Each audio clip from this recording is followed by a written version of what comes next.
दूसरा तवारीख बाब नंबर 18। झूठे नबियों और मीकाया का मुकाबला। गरज योसपत को बड़ी दौलत और इज्जत हासिल हुई। उसने अपने पहलोटी की शादी इसराइल के बादशाह अखईअब की बेटी से कराई। कुछ साल के बाद वो अखईअब से मिलने के लिए सामरिया गया। इसराइल के बादशाह ने यूसुफ और उसके साथियों के लिए बहुत सी भेड़ बकरियां और गाय बैल ज़बह किए। फिर उसने यूसुफ को अपने साथ रामात जिलाद से जंग करने पर उकसाया। अखईअब ने यूसुफ से सवाल किया, क्या आप मेरे साथ रामात जिलाद जाएंगे ताकि उस पर कब्जा करें? उसने जवाब दिया, जी जरूर, हम तो भाई हैं। मेरी कौम को अपनी कौम समझे। हम आपके साथ मिलकर लड़ने के लिए निकलेंगे, लेकिन मेहरबानी करके पहले रब की मर्जी मालूम कर लें। इसराइल के बादशाह ने 400 नबियों को बुलाकर उनसे पूछा, क्या हम रामात जलाद पर हमला करें या मैं इस इरादे से बाज रहूं? नबियों ने जवाब दिया, जी करें, क्योंकि खुदा उसे बादशाह के हवाले कर देगा। लेकिन यूसुफ मुतमईन न हुआ। उसने पूछा, क्या यहाँ रब का कोई नबी नहीं जिससे हम दरियाफ्त कर सकें? इसराइल का बादशाह बोला, हाँ, एक तो है जिसके जरिए हम रब की मर्जी मालूम कर सकते हैं, लेकिन मैं उससे नफरत करता हूँ क्योंकि वो मेरे बारे में कभी भी अच्छी पेशगोई नहीं करता। वो हमेशा बुरी पेशगोई सुनाता है। उसका नाम मीकाया बिन इमला है। यूसुफ ने एतराज किया, बादशाह ऐसी बात न कहे। तब इसराइल के बादशाह ने किसी मुलाजिम को बुलाकर हुक्म दिया, मीकाया बिन इमला को फौरन हमारे पास पहुंचा देना। अखीअब और यूसुफ अपने शाही लिबास पहने हुए सामरे के दरवाजे के करीब अपने अपने तख्त पर बैठे थे। यह ऐसी खुली जगह थी जहां अनाज गहा जाता था। तमाम 400 नबी वहां उनके सामने अपनी पेशगोई पेश कर रहे थे। एक नबी बनामी सिदकिया बिन कनाना ने अपने लिए लोहे के सेंग बनाकर ऐलान किया, रब फरमाता है कि इन सेंगों से तू शाम की फौजों को मार मार कर हलाक कर देगा। दूसरे नबी ने भी इसी किस्म की पेशगोई कर रहे थे, रामात जिलाद पर हमला करें क्योंकि आप जरूर कामयाब हो जाएंगे, रब शहर को आपके हवाले कर देगा। जिस मुलाजिम को मीकाया को बुलाने के लिए भेजा गया था, उसने रास्ते में उसे समझाया, देखें, बाकी तमाम नबी मिलकर कह रहे हैं कि बादशाह को कामयाबी हासिल होगी। आप भी ऐसी ही बातें करें, आप भी फतह की पेशगोई करें। लेकिन मीकाया ने एतराज किया, रब के हयात की कसम, मैं बादशाह को सिर्फ वही कुछ बताऊंगा जो मेरा खुदा फरमाएगा। जब मीकाया अखीअब के सामने खड़ा हुआ तो बादशाह ने पूछा, मीकाया, क्या हम रामात जिलाद पर हमला करें या मैं इस इरादे से बाज रहूं? मीकाया ने जवाब दिया, उस पर हमला करें, क्योंकि उन्हें आपके हवाले कर दिया जाएगा और आपको कामयाबी हासिल होगी। बादशाह नाराज हुआ, मुझे कितनी दफा आपको समझाना पड़ेगा कि आप कसम खाकर मुझे रब के नाम में सिर्फ वो कुछ सुनाई जो हकीकत है।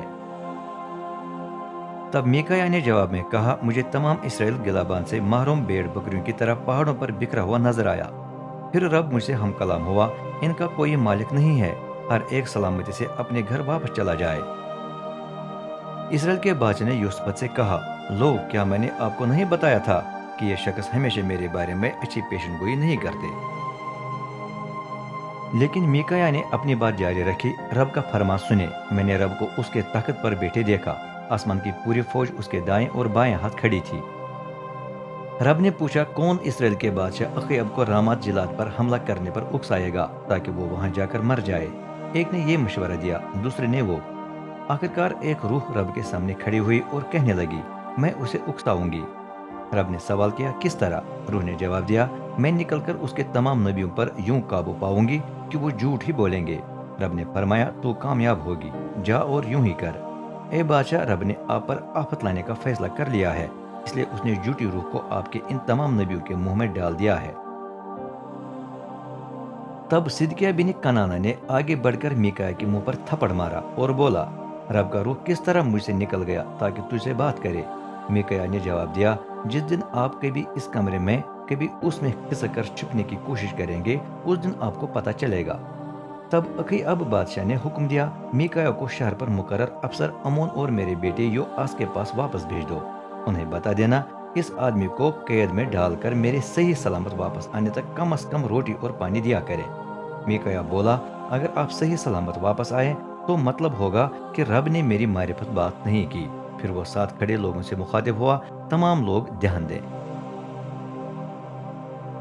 अखीअब रामात के करीब मर जाता है।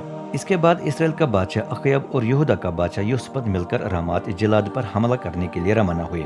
जंग से पहले अखीअब ने यूसुफ से कहा, मैं अपना भेष बदल कर मैदानी जंग में जाऊंगा, लेकिन आप अपना शाही लिबास न उतारें। चुनांचे इसराइल का बादशाह अपना भेष बदल कर मैदानी जंग में आया। شام کے بادشاہ نے رتھوں پر مقرر اپنے افسروں کو حکم دیا تھا، صرف اور صرف بادشاہ پر حملہ کریں، کسی اور سے مت لڑنا، خواہ وہ چھوٹا ہو یا بڑا۔